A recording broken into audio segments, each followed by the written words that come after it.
Well, good evening, everyone, and welcome to Brass 101. It is great to have all of you joining us. This is the first of 4 webinars that we'll be doing every Tuesday for the next 4 weeks, beginning at 8 o'clock Eastern Time, 6 o'clock Mountain Time, with a different instructor each week. And we appreciate you preparing for the season ahead by spending a little bit of time with us to learn about avalanche safety. I'm going to give you a few operational notes and then turn it over to Cindy Burlack for some opening comments today. We will have about 45 minutes of our educational session today, and that'll be followed by a brief Q&A. If you have any questions along the way, please feel free to use the chat dialogue and we'll try to get those answered as soon as possible for you. We will also be recording, so you can look at this later and you can send it on to your friends as well. You'll be able to get copies of the recording at brassavalanche.org. We are starting a new addition to our Brass 101 clinics this year. We will have a guest World Cup athlete on each one of our 4 educational webinars. This week's guest is Eric Arvidsson, a top rising downhill star for the U.S. ski team, a junior world champion, and he was also one of the athletes involved in the Avalanche back on January 5th, 2015. So again, we appreciate all of you being here tonight, and without further ado, I'd like to introduce Cindy Burlack to give you a special welcome this evening. Cindy? Thank you, everyone, for joining us tonight. Tom, you are a wizard with all your remote technology and publicity. Tonight, I am the Avalanche Witch, and I have a new headgear sponsor. You like it? We love Halloween in our house, and Ronnie, when he was about 6, decided he'd be a ninja. And he decided every year for about 5 years, he'd still be a ninja. So I had to add inches, maybe sometimes 2 or 3 inches to the bottom pants legs of his outfit each year, but he still got to be his favorite character and go in and fight for what was right. We at Brass, the Bryce Ronnie Athlete Snow Safety Foundation, hope tonight that you'll become aware of basic safety concepts which will help you stay alive while enjoying ungroomed snow. We want to open your eyes about what you don't know and to inspire you to take more classes like this. We wish with all our might that Bryce Astle and Ronnie had watched a program like this before January 5th, 2015. Because they and their coaches were unaware of snow danger in that day in Austria, the Astles, along with Steve, Carolyn, and I, are steeped in heartache forever. Listen carefully for your own sake and that of your families. And please, don't be afraid to talk to your buddies about what you learn here. Help them to understand what's unsafe when you're having fun on the groomers. We're very excited to add a high-level athlete, as Tom said. Eric Arvidsson, who's our friend and U.S. ski team member, will be joining us later. So stay tuned for that. And so right now, we at Brass are proud to introduce our presenter for tonight. He's an associate professor of education, leadership, and tourism at Northern Vermont University. He has completed area levels 1 and 2 and is a rescue course leader. He's an American mountain guide, rock climbing instructor, and an examiner for single pitch instructors. From East Burke, Vermont, we have such an accomplished person, and we welcome Ben Mirkin. Thank you very much, Cindy. I am honored to be here and be part of Brass.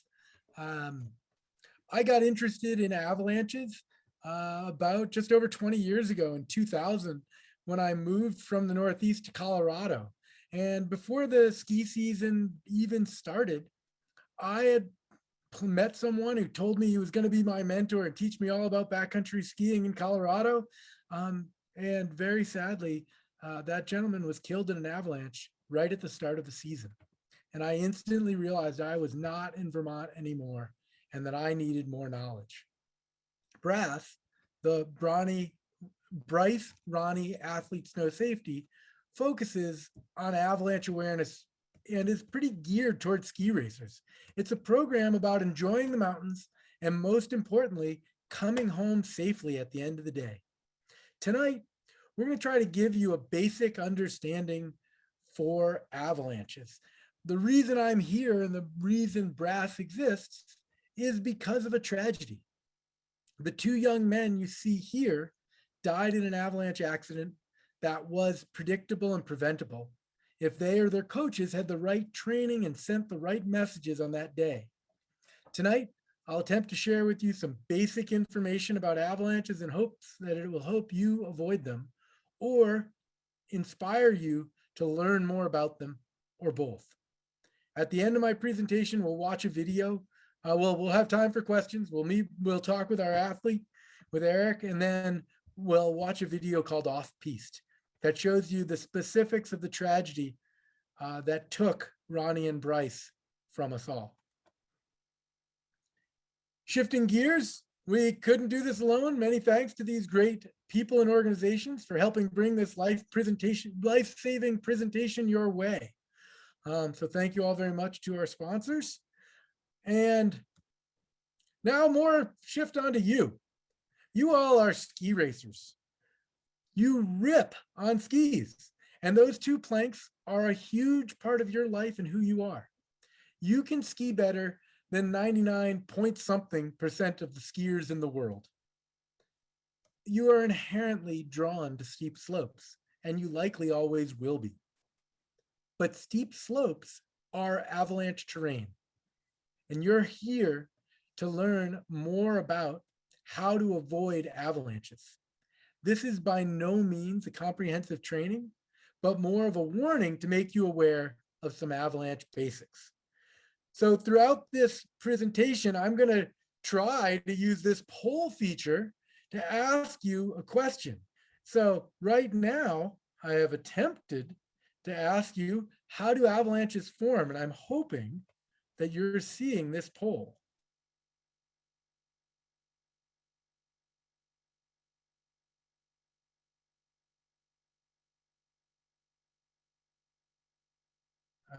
Maybe. I'm not seeing any results here, but I'm asking the question of how do avalanches form? Tried sharing results. It doesn't look like that feature's working. We'll get Tom to help us with that maybe at some point. But the answer is a weak layer in the snow gets buried and eventually fails. So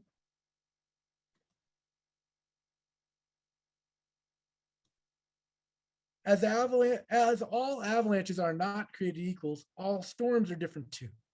Some storms, the snow comes in light and fluffy. In other storms, there's winds, or perhaps things clear out, and this creates layering in the snowpack. Some layers are weak, some layers are strong, but it all looks the same when you're standing on the top of it.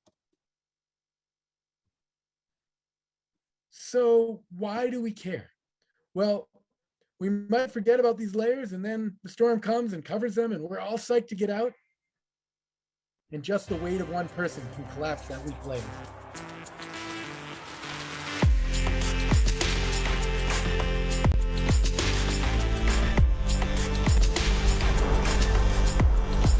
So what is an avalanche? There's a lot of different kinds of avalanches, but the kind that causes the most trouble are what we call slab avalanche. A slab avalanche is like a monster in a horror film. It lies underneath the perfect facade, this enticing powder. And it's just waiting for a trigger to come along, like you, to collapse that weak layer, and then that collapse just goes outwards in all directions. The slip just shatters like a pane of glass. There's no escape. It rockets down the hill, bounces you off trees and rocks on the way down, tumbles you over a cliff. I mean, does any of that sound dangerous to you? I was not aware, and I did not comprehend the dangers that were out there that day. When I triggered the avalanche, it wrapped me up immediately. Not a second later, I was hit in the back with what felt like a truck. Didn't even have a chance. I ended up laying there in the snow with 2 broken femurs and my broken left arm for between 7 and 8 hours.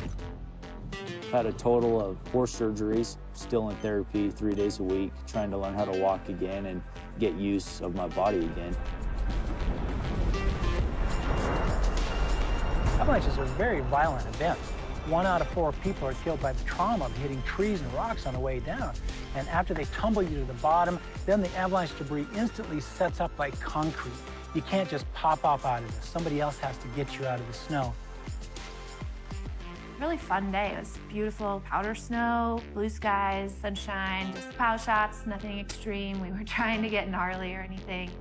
Came around the corner, dropped in. It was great, and then saw cracks shoot out all around me. I did see like the sky for a moment, and then just a whole wave of snow went over my face. I had like a moment of, maybe I can just punch through to the top. And as soon as I tried to move at all, I realized that I couldn't even bend a finger.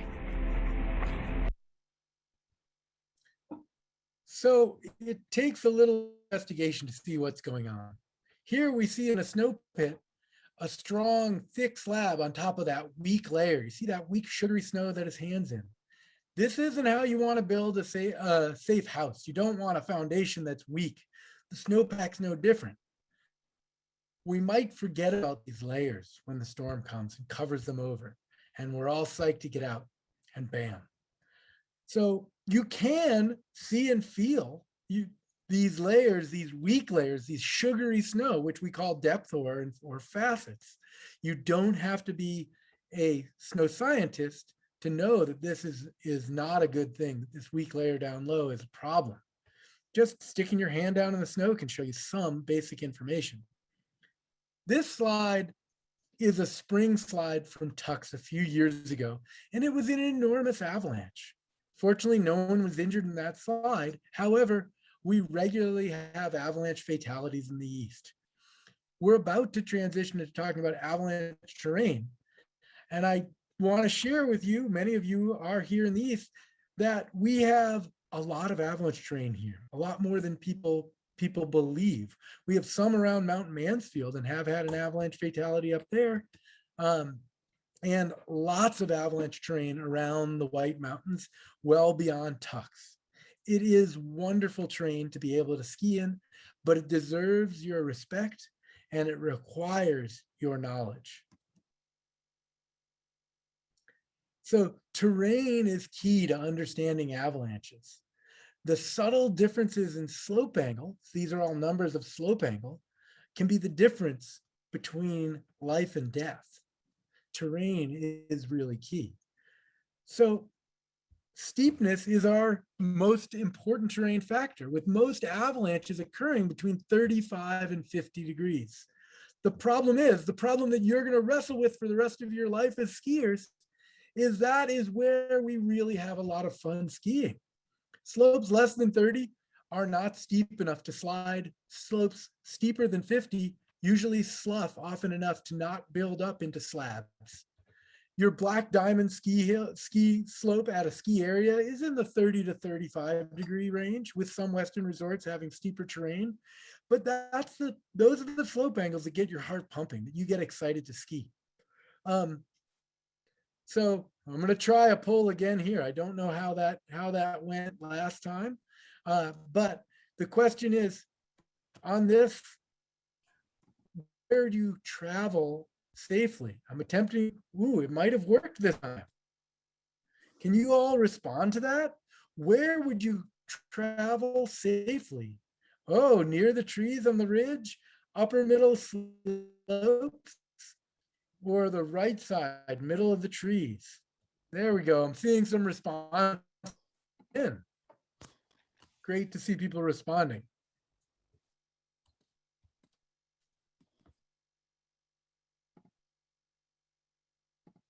Very happy that the polling is actually working. It's nice to engage with you all in that way.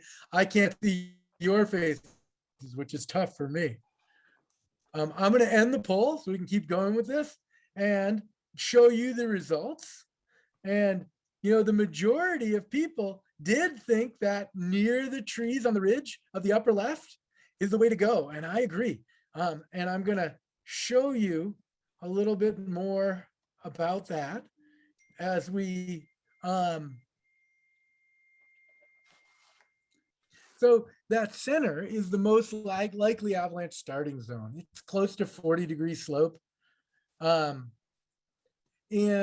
that is not where we want to be. We don't want to be in that. We don't want to be in the run out, but that it's not just the slope underneath, it's what's called locally connected. That's very important also. For instance, you could be standing on those 25-degree trees that were one of the options that a lot of people chose. And that area would rarely slide on its own, but you can trigger a slide on connected adjacent slopes, such as that 40-degree start zone. And that may pull the snow right down onto you, even though you are in what appeared to be a safer spot. Another way to think about connected terrain is like a huge pile of logs. And if that bottom log gets pulled out, the entire pile comes crashing down. I have had an experience in the Northeast with someone I was with on a 15-degree slope crossing under steeper terrain, and they triggered a slide that they were really lucky to survive. And it was quite terrifying to me. I didn't expect it on that day, and I had been in the avalanche world studying avalanche stuff for about 20 years. And that was here in the Northeast on kind of western aspects of Mount Washington. So the danger of terrain depends on both steepness and consequences. Getting strained through trees at freeway speeds could accounts for many avalanche deaths every year. Remember, if the trees are spaced wide enough to comfortably ride through, they're no longer anchors for the snowpack, and they can just chop you up as you get brought down through them. These are 4 examples of terrain traps. Essentially, if you get caught in an avalanche above these kinds of slopes, it's likely to lead to bad consequences, hitting obstacles on the way down, going over cliffs, or being buried deeply in a terrain trap. This is just a little fun video that emphasizes some key ideas.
So this idea is huge.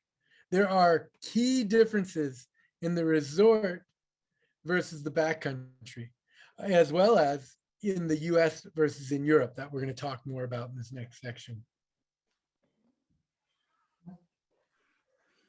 The difference between riding in a ski resort and riding in the backcountry is really night and day. In a ski resort, we use explosives and terrain closure to minimize the risk of avalanches to our customers.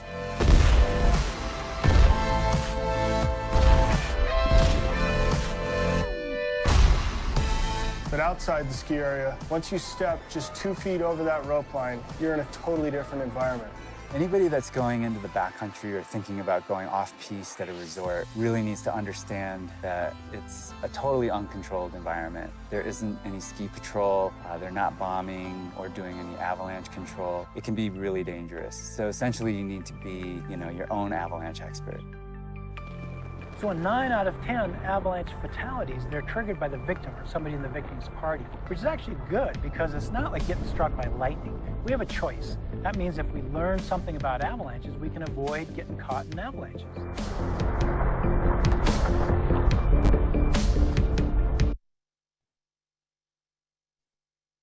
Once you cross the rope line of a resort or exit a resort gate, you are in the backcountry. The backcountry is much different than the resort. You are on your own the instant you cross that line. No control work, no easy rescue. Even inbounds, after storms, there can be serious avalanche danger. The US last year, we suffered a record-breaking 30 7 avalanche deaths. That's during our last season, 2020-21 season. It was brutal. I don't want to go into specifics because it's painful to talk about, but 4 of those individuals accessed avalanche terrain from the resort. So please be aware that going through a gated resort is stepping into danger. What people refer to as side country is actually the backcountry. All terrain outside the resort boundaries where there's no avalanche mitigation is backcountry terrain. Just because you can see a ski run or a lift doesn't mean you're not in avalanche terrain. There are lots of ways that boundaries can be marked and ropes, and once you're outside, you're outside. You go into a dangerous place. It's like watching grizzly bears at the zoo. One side of the fence is really safe. And then 5 feet further on the other side, once you step beyond that fence, you're on your own. You're in the cage with the grizzly. You really going to go soft because he's as soft and cuddly as he looks? The same is true of that powder beyond the rope. You have to be your own avalanche forecaster and rescue team, and you're not. It doesn't matter if you can see the lifts or if there are tracks ahead of you. So, I've got another poll question for you here. What does off-piste mean?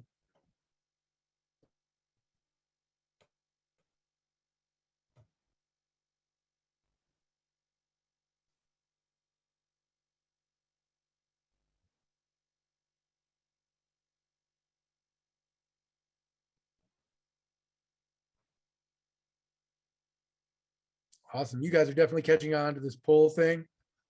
I'm really, and you're responding well. I'm going to end the poll and share it out with you. And you are overwhelmingly, there's a little bit of a trick question, but you are overwhelmingly, it'll let me, but it is, I'm tempted to, I've ended not wanting me to share, but you're right. It's outside the ski run, areas without avalanche mitigation. When you travel outside of the US, avalanche control is very different. On piste is marbled runs that outside of the error in polling. Okay.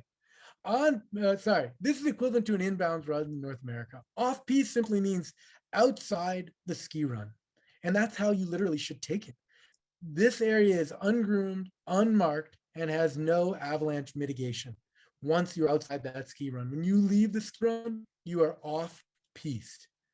That also includes a few feet next to the ski run that has fresh snow on the sides. You can ski just beyond the markings without any problems. But avalanches have originated right next to the run. In short, off the maintained ski run is off piste.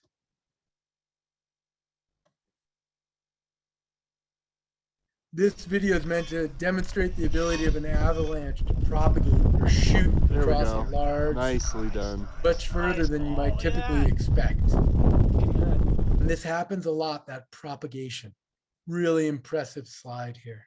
Enormous, powerful.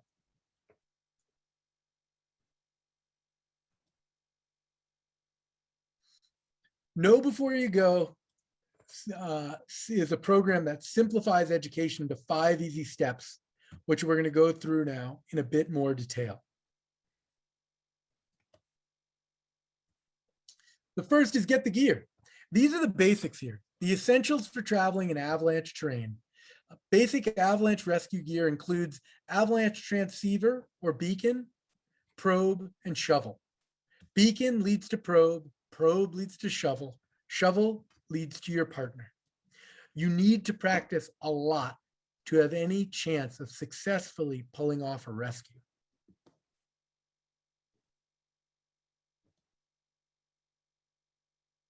Avalanche safety can seem totally overwhelming, but there is a systematic step-by-step process that can keep you alive in avalanche terrain. Just knowing 5 basic things can prevent most avalanche accidents.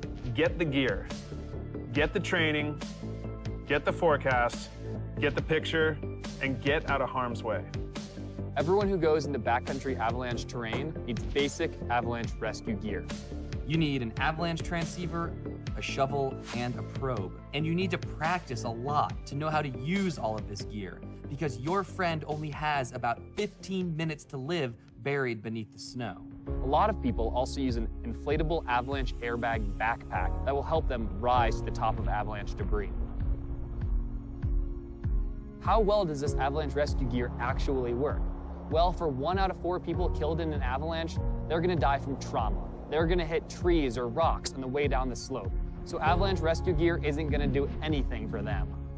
The rest of them die from asphyxia, from breathing their own carbon dioxide underneath the snow. But it doesn't have to be that way. If everyone wore an avalanche airbag backpack, as well as an avalanche transceiver, 2 out of 3 people who die from asphyxia would still be alive. The bottom line is avalanche rescue gear will only save about half of us. But in order to stack the odds in my favor, I make sure to never go skiing without them. As sledders, we travel in the backcountry a little bit differently than skiers, but I still need to have my avalanche gear attached to my body. Having it attached to my tunnel does me no good. If I get separated from my sled, I get separated from my safety gear. If your buddies that you ride with don't have the training and the equipment, don't let them ride with you.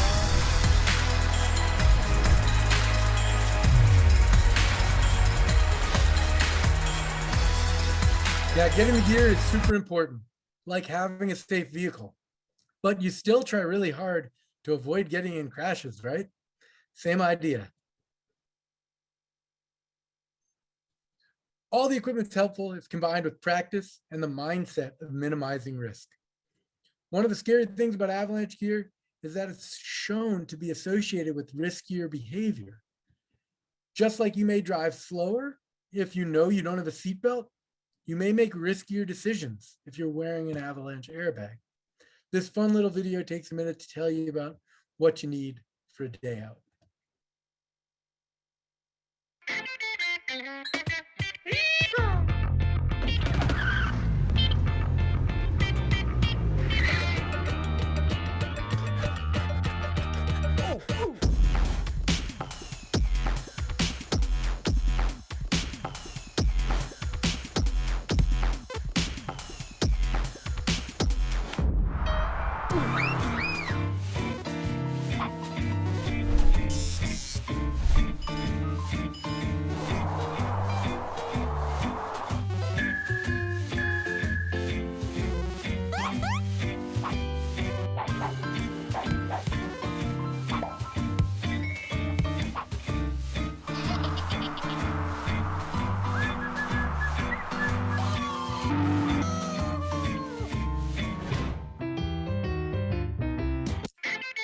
Practice, practice, practice.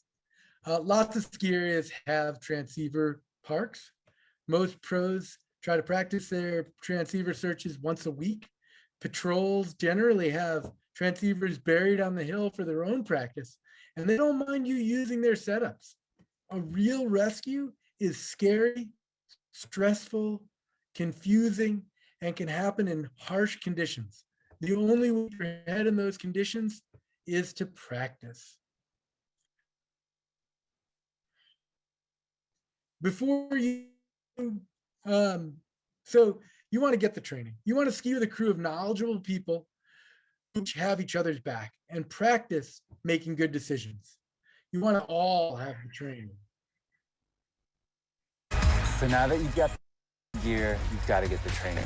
So when you take an avalanche course, you're basically getting keys to a whole new world. You'll learn about avalanche terrain, snowpack, weather, rescue. Essentially, you're trying to take the guesswork out of travel in avalanche terrain.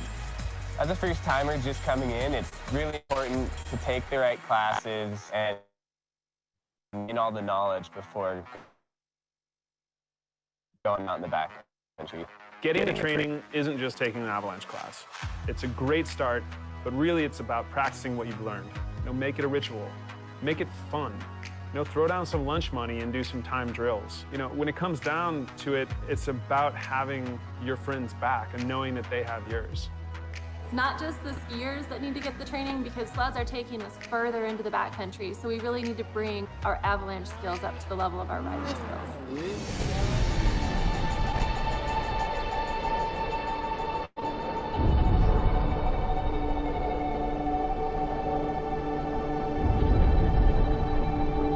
Next, you gotta get the forecast. These avalanche forecasters are pros. They're gonna tell you everything you need to know. They're gonna tell you about the snowpack. They're gonna tell you about the weak layers. They're gonna tell you where avalanches are gonna happen. You can likely avoid avalanches. All that information is one click away. To get the avalanche forecast, visit avalanche.ca in Canada or avalanche.org in the States. Before I even get on the snow, I check my local avalanche advisor. Yeah, So take the time, where get you the travel, forecast. Get the avalanche forecast. Understand what the avalanche problem is. Even just that little bit of knowledge could help you avoid getting in trouble. This presentation is not the training they're referring to. You need to take a field-based avalanche course to learn the basics of avalanche safety. Learn how to manage your risk. This is enough to let you know that you know. There are lots of private and public entities that provide avalanche training. Check out avalanche.org or avalanche.ca for avalanche education courses. Feel free to contact NVU through Northern Vermont University. I'm happy to help you find the best instructors around for your course. It can be a really fun time to get yourself and 5 buddies, have a group of 6, which is the kind of max group size a single instructor can have, and contract your own course. And just go out with the people you're going to ski with and learn together, learn to travel together, learn the basics. So these last 3 you do every time you go into the backcountry. This is how the pros roll, and it's a step-by-step process that we'll review in the next 15 minutes or so. I'm going to roll fast. So the easiest piece of information you can get from the advisory is the danger rating. But that's just a piece of the puzzle and it can often be misleading. The levels look kind of like a traffic light, green, yellow, red, but it's nuanced than that. The scale is not linear. And in general, danger increases exponentially. This is the general rating. Read the details of an advisory, you get a much more detailed description of danger, clues to look for, and especially once you have some additional training on how to reinterpret the bulletin.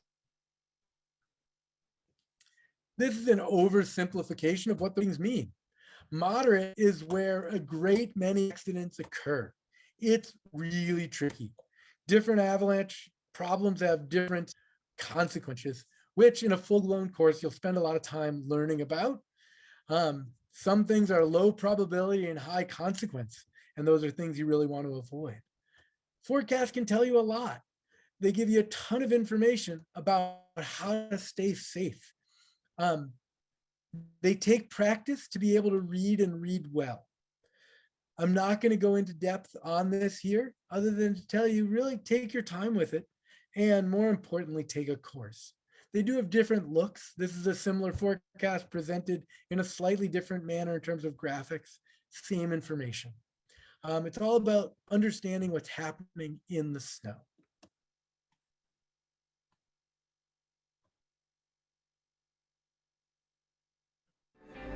When you're traveling in the backcountry, you got to get the picture. What's that mean? It means pay attention. Look for recent avalanches. Listen for cracking or wumping that's taking place around you. Look for recent storm snow, wind-loaded snow. Look for rapid thawing. If you look for all these things, you're going to get the picture. You're going to be a safer backcountry skier. Yeah, you want to have that mental picture before you step in, and you want to talk to your partners about what it is that you see. So do other tracks mean the safest slope, or did someone else just get lucky? Remember, you first need to get the gear and get the training before venturing into the backcountry. Once you're ready to do that, when you're out in the mountains, look around. There are obvious things to look for to tell us about avalanche conditions and danger. We're going to discuss some of these more obvious red flags that we want to watch out for. The most obvious sign of avalanche danger is recent avalanches on similar terrain that you want to ride. Do they face the same direction? Are they the same steepness and elevation? When we're out in the backcountry, we need to always be on the lookout for this number one clue: recent avalanche activity. Okay, I'm going to throw up a poll question here, and that is, what is, oh no, I think I just shared the result. Let me try that one again. Oh, I'm going to stop that. Don't answer that one, sorry. What is a woof sound?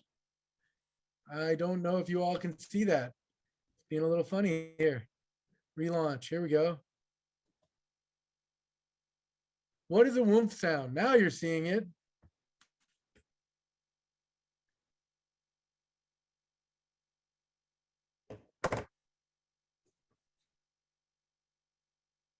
Yeah, you're nailing this one. I'm going to end this poll. Share the results. Yes, you hear that woof when a weak layer is collapsing in the snow. And you can hear that outside your door. You can hear it out on a lake. But when you hear it on a slope over 30 degrees, it's extremely dangerous. You feel that collapse. It's an obvious sign of instability. I'm just getting a message that there's a question. Are there any innovations in avalanche transceivers? If not, how far back can you go with an old transceiver? Great question. So there are innovations all the time. Range continues to expand. Ease of use continues to get better. They get smaller, they get lighter. This year, one brand came out with one that speaks to you.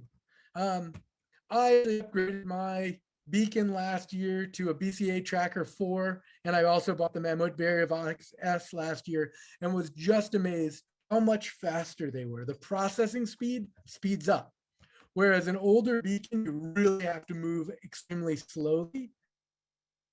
You're moving. Great question. And feel free to throw questions in the Q&A and we'll get those. Cracking and woofing. When you're seeing shooting cracks or hearing woofing, you know there's a problem, that you have a weak layer of snow in there. So lots of wind drifted snow can form a cohesive pile of snow, which is also known as a slab. So I didn't have this as a poll question, but which way do you think the wind is blowing? You're saying from the right side to the left side of your screen, you're absolutely right. So which side is more dangerous? If you said it's where all that snow is piling up, you're also right. If you think in the east of Tuckerman Ravine, it's in the lee. So it's where all the snow is deposited. It faces east. So this westerly wind comes and scours all the snow from the west side and dumps it over on the east. So we want to watch out for those loaded slopes. And then anytime you're skiing a bunch of fresh snow, know that there is likely instability. Adding weight to the snowpack, especially quickly, creates instability.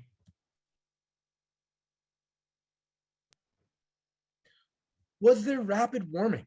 Big changes in temperature, especially things getting above freezing, are our fifth red flag. And then some also argue for a sixth that we don't have here, which is persistent slab. For me, that is the sixth red flag. It's anytime you see that in the forecast, persistent slab, that's a problem that doesn't see constant results, but it's a low probability, high consequence. It kills people. So I think it's a good sixth red flag to keep in mind. So now we know how to spot signs of bullseye signs of avalanche danger. Last step is to get out of harm's way. But how? Understand the avalanche forecast and problem, the terrain you'll be in, and match your travel plans. This is from Big Slide on April 20th, 2013, where a bunch of experienced avalanche travelers, backcountry travelers, were at the bottom of a big avalanche path. They were spaced out, thinking they were well spread out. Unknown to them, they're dealing with a persistent slab, a deep, persistent, weak layer. And they thought they were far enough away, and it triggered really big. The photo on 6 people were caught, 5 of those 6 were killed. The photo on the left is the debris pile. The photo right is the burial location of one of the victims who was found 50 feet deep.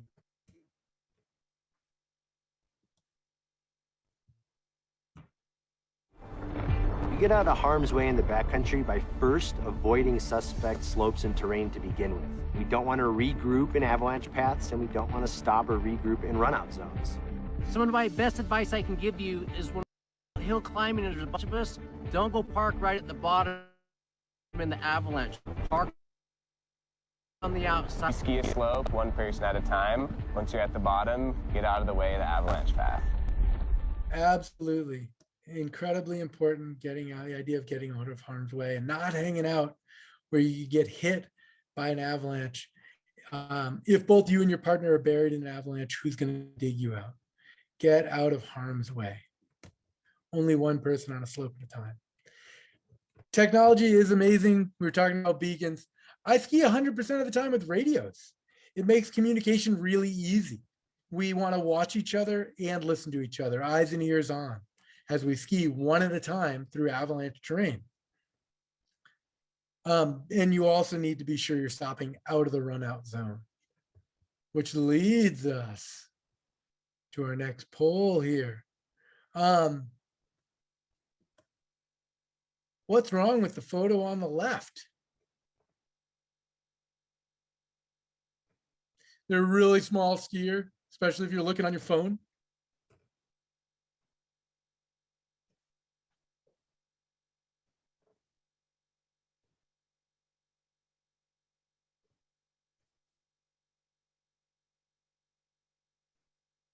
Ooh, it's pretty close on this one. So yeah, I'm going to end the poll just because of time and share the results. And it was a really close, it was a dead heat. Wow. The skier is all alone. And that's actually a good thing because they're in avalanche terrain, but their skin track is in avalanche terrain, which can be problematic. Sometimes it's all you can do, but you're much better off if it can avoid having your skin track in avalanche terrain. So, which begs the question, what's wrong with the photo on the right? And again, tough to see, especially on your phone. Look really close, zoom it right in. Awesome, I'm seeing really good. I agree that it stinks that their tracks are not spooning. Would be a way better shot if they were.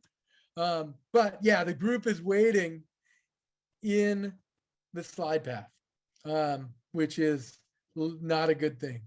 It can be potentially deadly for the whole group. A really difficult place. And I'm going to try to move through this quick, but humans have evolved complex cognitive ways to take in and process a large amount of info we receive from the world around us. We all want to fit in. We have these cognitive shortcuts that ultimately lead to decision-making issues or human factors. There are lots of ways to identify with the people we're around, but it requires that we acknowledge that that this is a struggle, that it's a constantly evolving place with people who have various levels of understanding, and our brains want to allow us to be part of the group and not go against the flow and not make that hard decision, and that can lead to hard decisions. The drive to remain part of the group or just to behave and define ourselves around others is powerful and usually unconscious. Peer pressure, a desire for acceptance, social proof, feelings of scarcity, and the need to express our individualism can drive us to make poor decisions and not see information for what it is. So as we move toward wrapping this up, I want to know what you think the most important aspect or component of being a good backcountry user or partner is. Because I can tell you, I think that without a doubt, it's your ability to communicate and be part of a team. Do your part to manage risk by doing your homework beforehand and then speaking up with what you see and your concerns. The best question you can ask someone who wants to ski avalanche terrain is, what makes you think this is safe? I love it when I'm asked that because it challenges me to express logically why I'm making the decision I am. The person who can't answer that question is not the one you want to follow into consequential terrain. This is the end of the video here. We want you to realize that avalanches are dangerous, but you can avoid getting caught in them.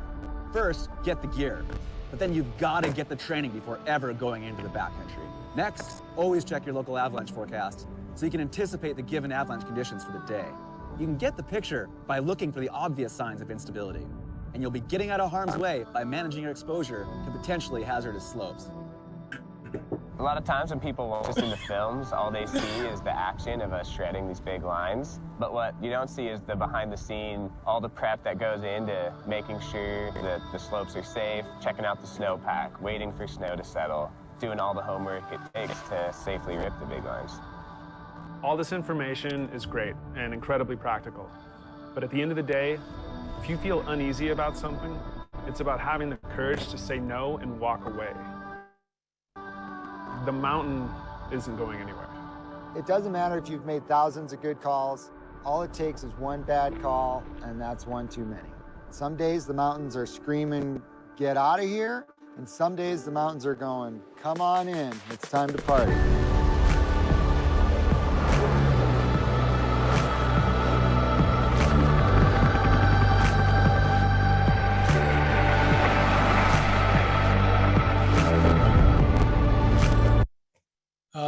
Avalanches are a low probability and high consequence events that kill people indiscriminately. You love skiing, you love life. Some additional avalanche training will go a long way. Do it with your friends, make it fun, make good decisions, and travel in the backcountry with a crew that you like and that you respect. Thanks again for being part of this, and thanks to all of our sponsors. And we are going to open it up to questions, and then we're going to move on with Tom's going to take over and introduce Eric Arvidsson after some questions. So please throw up questions. I think our first question I just got from Tom is, how effective is the Reco system? Thanks, Tom. And I got to be honest, the Reco system is really effective at body recovery. Unfortunately, it takes a while so when you do a partner rescue and all partners have beacons with them, in a best case scenario, you can get to your partner in a reasonable amount of time. Typically say 15 minutes is about what somebody has if they're fully buried under the snow. And that varies hugely based on a lot of different factors, but on average, about 15 minutes. To get a Reco system in there is going to take longer than 15 minutes in most cases. I actually looked into this last year and couldn't find a single case where a Reco system had been used to find someone alive. So they are good for body recovery. They're not good for helping save lives. Preferred Area 1 provider in the Pacific Northwest. Great question. And I think Scott Shell is one that we know of. He's doing our course next week. I also know Mountain Mass out in the Northwest does a lot of really great courses and is a really good provider. If you work with any guides out in your area, they are great resources to ask. Ask your local guides, people you know that are part of that community, who they'd take a course from. That can be a really good way to go. Other questions? Anything else coming in? That's all I'm seeing right now. Anyone else have any questions for Ben? And Ben, we just had a new one come into the Q&A.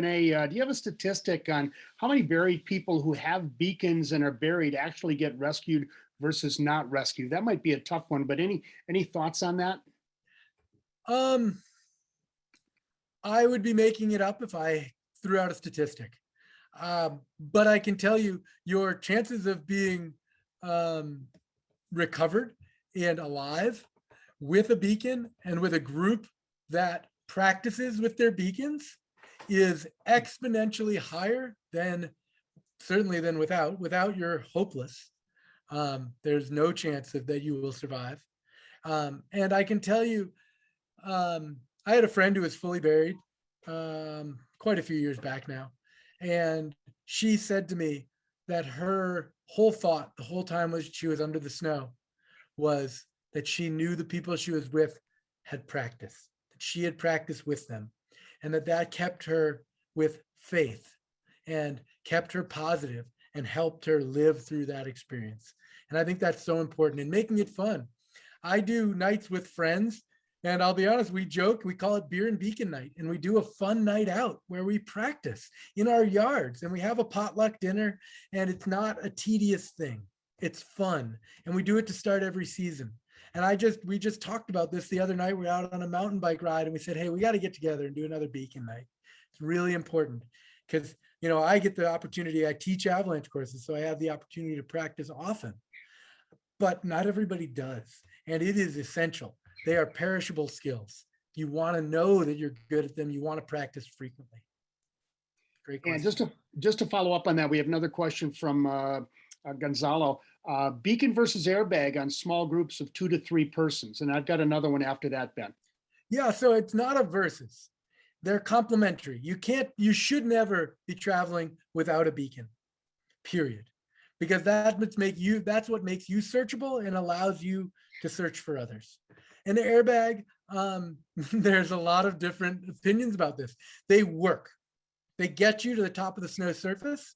They're more likely to anyway. There's certainly plenty of burials. I think in last year's fatalities, 8 of those people did have airbags of our 37 in the US. That being said, we don't know the statistic on how many people were brought to the surface by their airbag and thus are not a statistic. But there is a lot of controversial research about what the impact of airbags is on decision making. Is it making us make riskier decisions? So that's a question to ask yourself. But great question. Just an extension of that too from James Tilley. What about the effectiveness of the Avalanche? Yeah, you're going to get my biased opinion here, and that is I don't like the Avalanche. I've been buried for practice for avalanche dogs with an Avalanche. The idea, and this is actually part of my problem with an airbag, anytime you stand at the top of a slope and you prepare to be buried, you're probably not making the best decision. So with an Avalanche, you actually pull from your pack this mouthpiece. And if you follow the directions, you're supposed to ski your run with it in your mouth, just in case, because otherwise it's going to be tough to get. And with a beacon, with an airbag, you pull the strap between your legs, you strap it down, you pull out the essentially deploy, like essentially like a parachute, you pull that out and you have it right there. So if you're in a slide, you can pull it. And so for me, as I think about my decision making, I'm a dad. I want a bigger margin than that. I want to live a long life. And so if I feel like I'm cutting my margin that close, I need to reevaluate my decision making and maybe save that line for another day. Also on that note, from Stephen Monroe, do airbags ever deploy accidentally? Maybe if you have a hard fall, hard crash? Never heard of that. I could see it happening. That's a good game. That the canisters, you would only get that one shot, and so you'd be done. But some of the fan-based battery systems, you get multiple. No, I haven't heard of that being an issue. We can maybe ask Eric Arvidsson about the practicality of that as a downhill racer, because they've actually come up with that as well. Oh, nice. as a pad of sorts. Any final questions for Ben Mirkin? Ben, we want to thank you very much. It's great to have you back again this year to kick off our Brass 101 series. You bring some great perspectives, and we really appreciate it. So thank you very much, Ben. It was a pleasure. Okay, we're going to go now to bring in Eric Arvidsson, and stand by a second, and we'll deal with the technology here to bring Eric up on the screen. So bear with me a moment.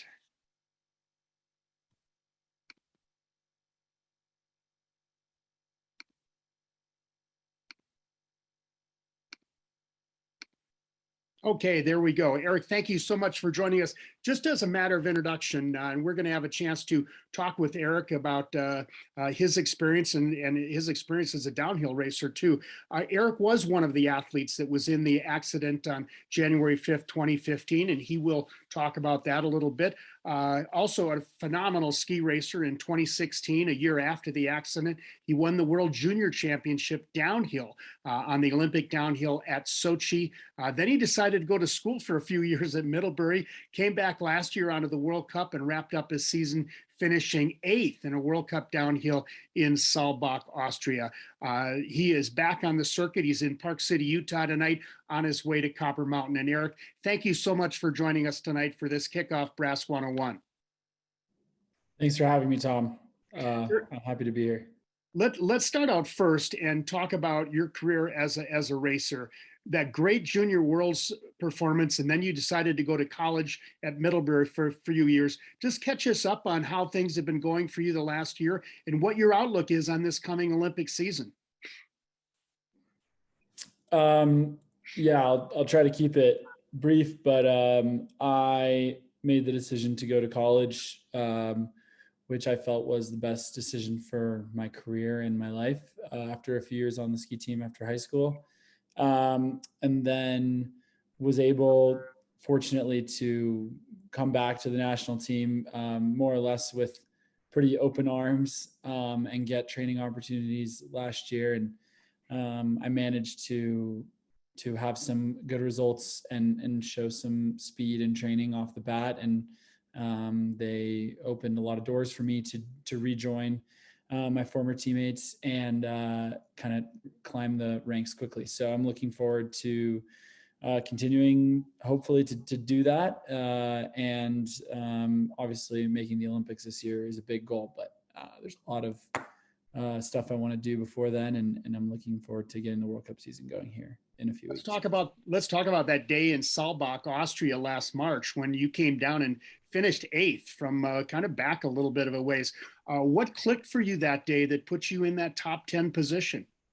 It was a number of things. I had been having a lot of success over the last the month or two leading up to that, and won a few races at the Europa Cup level, and was getting faster and faster every run and every split time, and then things just came together. So it was more of an incremental gain than maybe it looked on screen.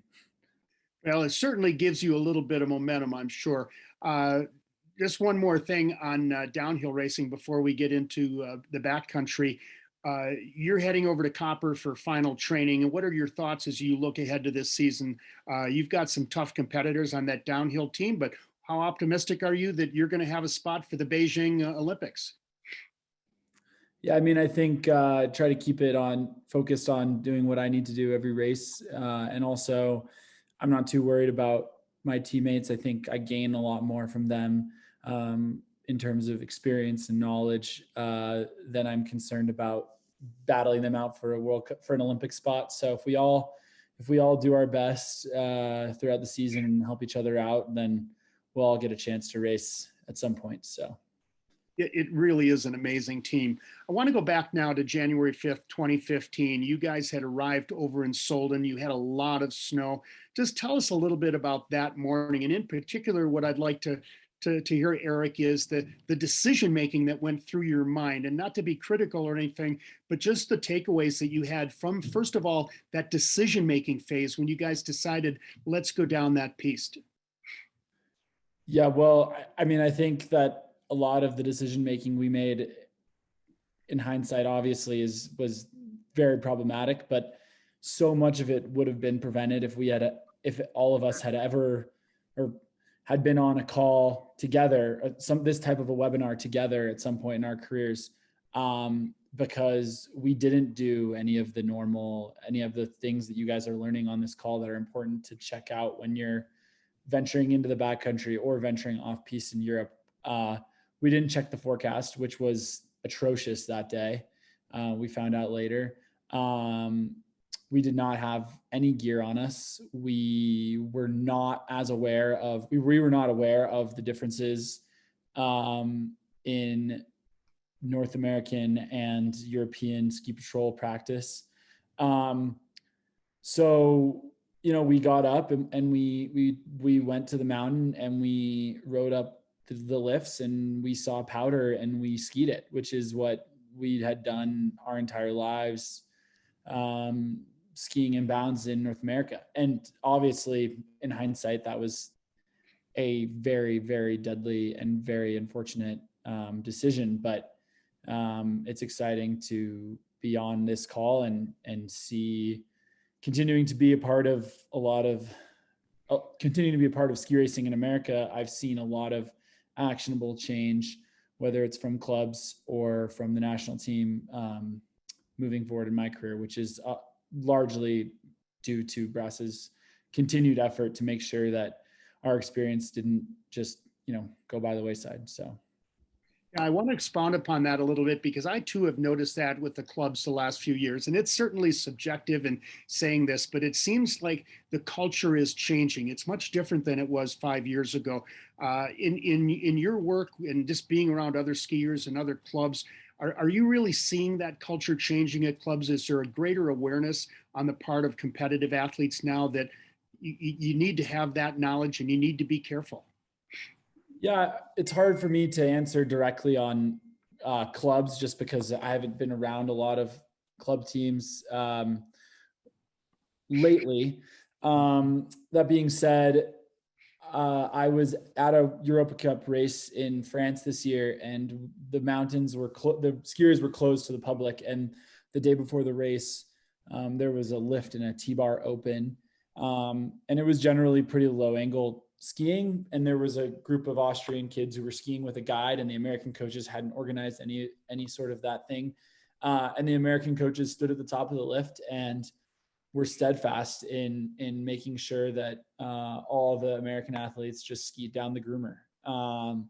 So they were so vigilant and on it, and they made such an effort to be out there. So I do feel from my work with Brass and talking to you guys, I think there's a lot of change at clubs, and then that personally on the national team among those athletes, it was really cool to see that go right into effect.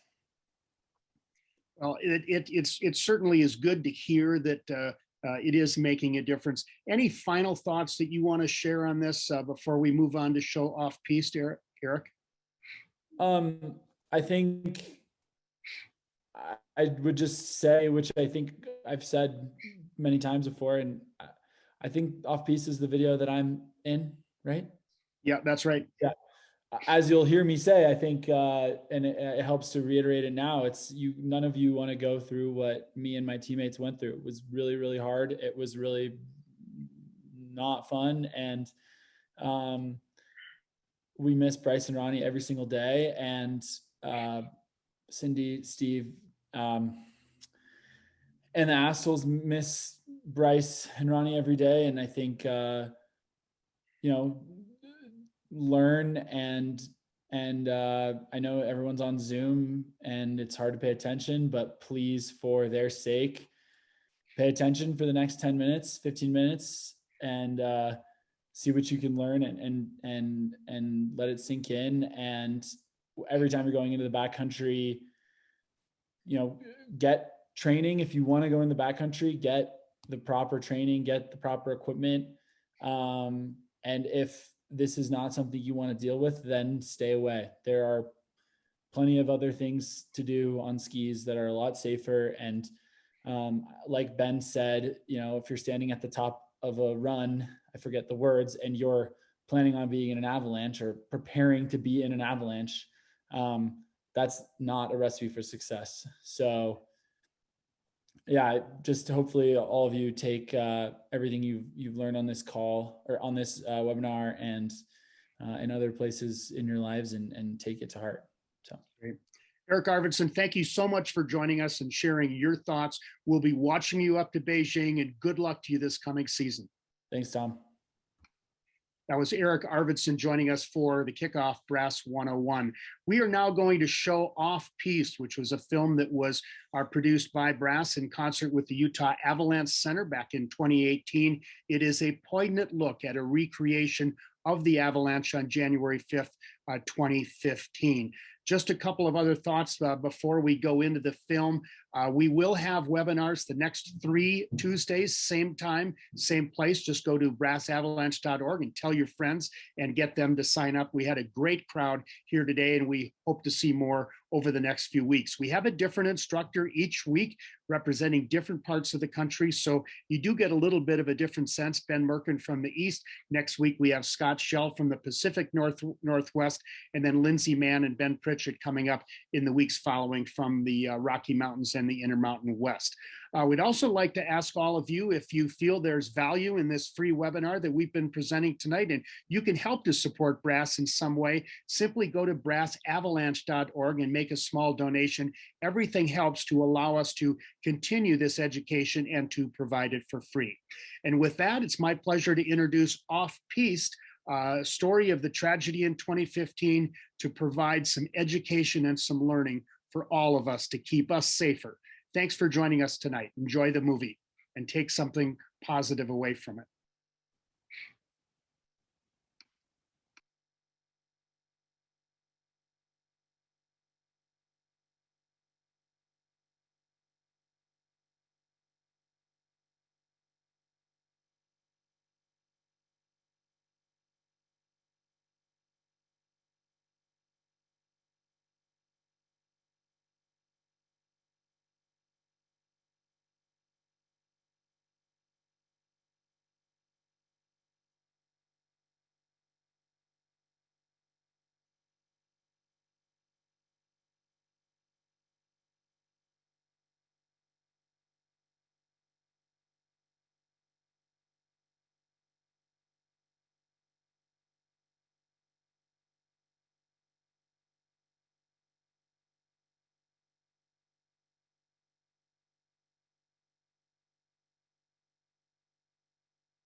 Bear with us. We'll get this going. Stand by a minute.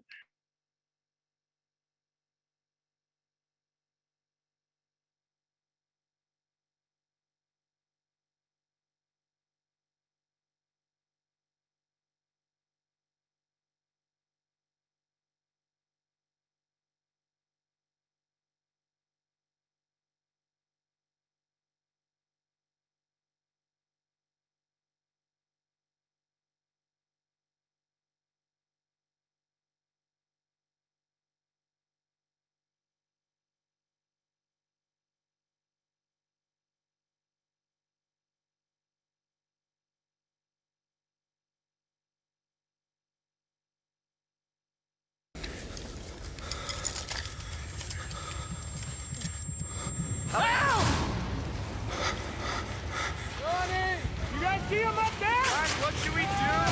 Start digging! Are they wearing beacon? No beacon. Dispatch, possible 2 avalanche victims buried. I see something.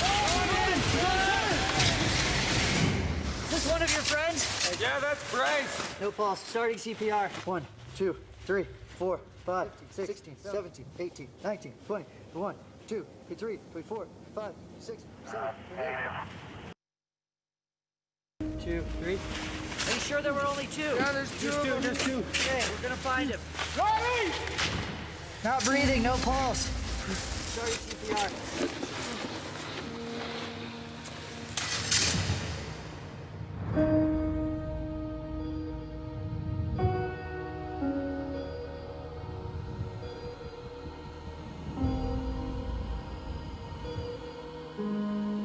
glacier can turn deadly in a matter of seconds. It's hard to believe that such a tragedy could happen. The accident has left many in the skiing world in shock. Tragic news tonight as 2 elite skiers training for a spot on the U.S. Olympic team are killed in an avalanche. Rescue crews from Solden were on the scene immediately with multiple helicopters. Our thoughts and prayers are with those who are apparently lost in this specific incident.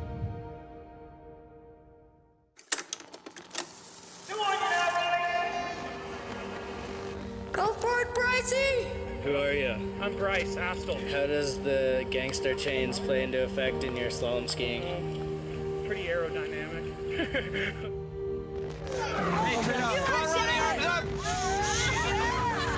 Happy birthday to you.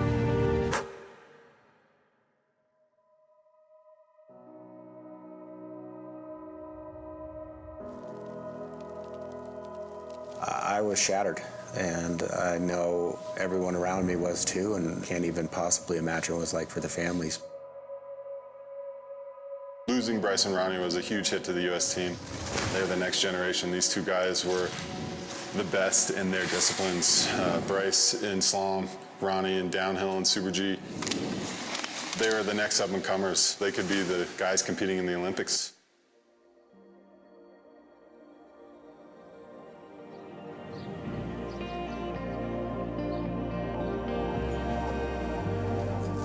This is the famous smile because he had just won U.S. Nationals Juniors. He always had my back, and it makes you appreciate it more now that he's not here, you know? Bryce was such an important part of my life, and after we lost him, it was a pretty easy decision for my wife and I to name our son Bryce. He lived for every moment. He would get done training and he would go out and he would ski.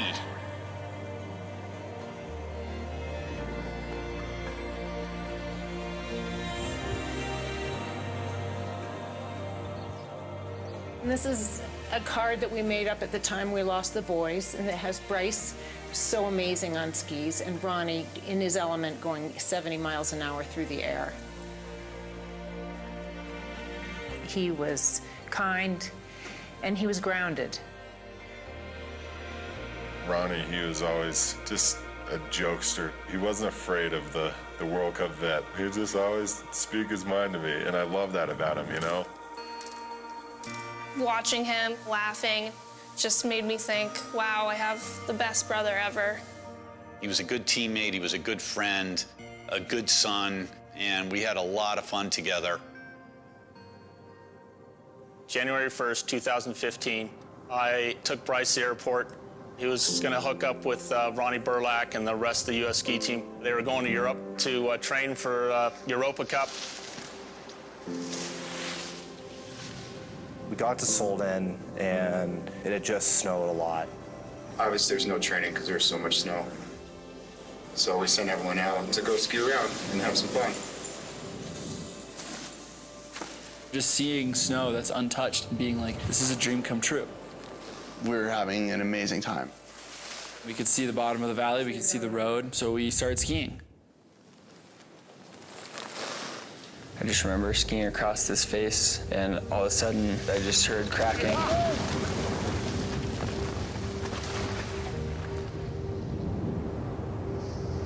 Everything underneath me started moving. I saw Bryce, and I heard him say, oh shit.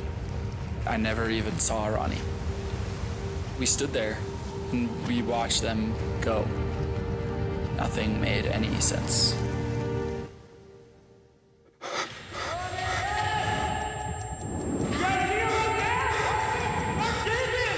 Then it just instinct took over, and there were people who had skied down right before us who saw everything and pulled out their transceivers.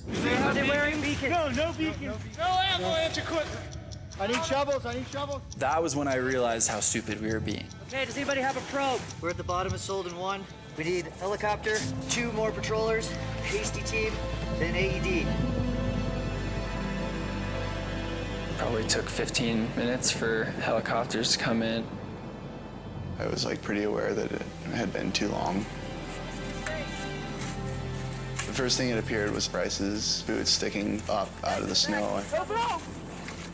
He was upside down. His boot was 6 feet from the surface.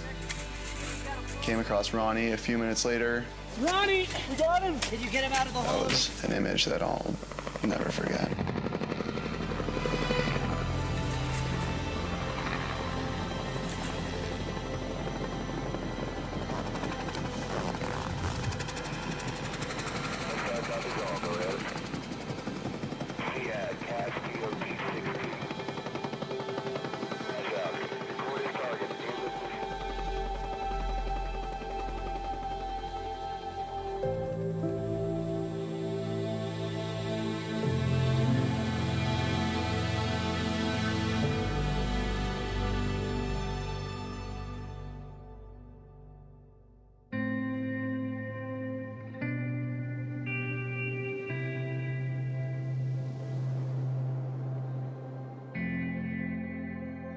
The concept of riding up a lift, skiing on a trail, and we're in danger, that did not exist in any of our heads.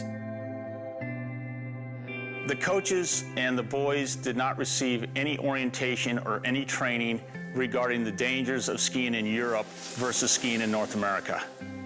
None of the young men in that group knew the difference between on and off-piste. Off-piste in the United States is defined as out of bounds, going through the gate, going under the rope. That's not what the rules are in Europe. When you are off the groomer, you are off-piste. In Solden, the day before the avalanche that killed Bryce and Ronnie, there had been heavy snowfall and strong winds. What that did is it put a lot of weight on top of the snowpack, which was fragile. Once these skiers got onto that slope, it couldn't support the additional weight. That weak layer fractured over a wide area, and that slab came crashing down. It produced debris that weighed almost 7 million pounds, the same as almost 10 747s. It takes all of 20 minutes to learn and to be educated. You want to make sure you're prepared. There are 5 points that are always really good to remember. You want to get the gear, get the training, get the forecast, get the picture, and get out of harm's way. First, you need the gear. Going in the backcountry, you need a beacon, a probe, and a shovel. And unfortunately, that day in Solon, the boys did not have that. Ronnie! I would have done anything for rescue gear, especially a shovel. You can always increase your chances of being surgical if you're unlucky enough to be caught in an avalanche by having reco reflectors in your equipment and clothing. Getting the gear is useless if you don't know how to use it. You've got to get the training. Take an avalanche class. If we would have taken just one class, we would have known not to ski down that terrain in the first place. One key thing you're going to learn in every avalanche class is that you have to check the forecast every time you ride. None of us checked the forecast that morning. It would have taken just 2 minutes on the gondola ride, and none of this would have happened. So when you're out on the snow, you gotta get the picture. And what does that mean? That means pay attention. Are you seeing recent avalanches? That's by far the most important clue.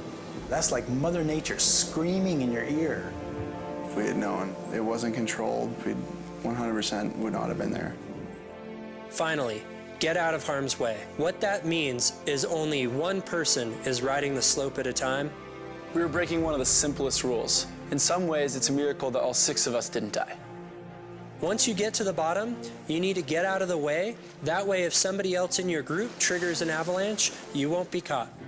These 5 simple steps everyone should know about, and everybody should be trained in. Coaches, parents, athletes, administrators of the program.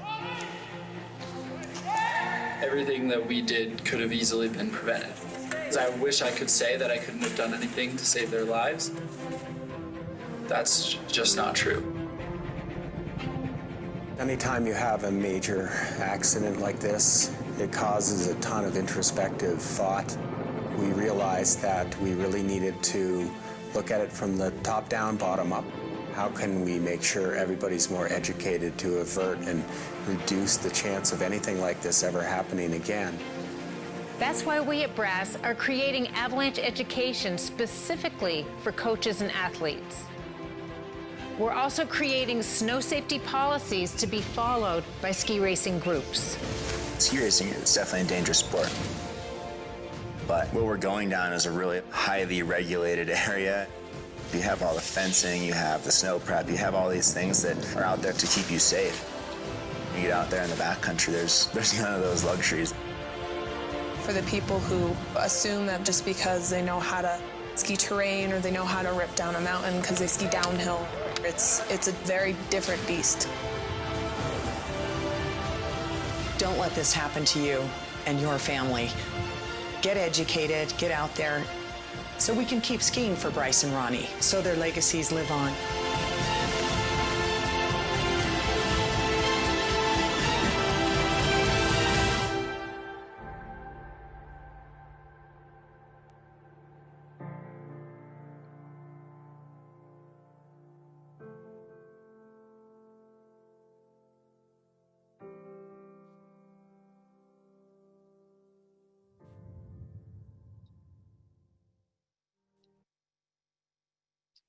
On behalf of Brass, I want to thank all of you for participating tonight. And if you do nothing out of this today, think about the education that you've gotten and tell a friend. Go to brassavalanche.org and find a complete list of all of our webinars coming up this season. Have a good night. We look forward to seeing all of you out on the mountains safely this winter.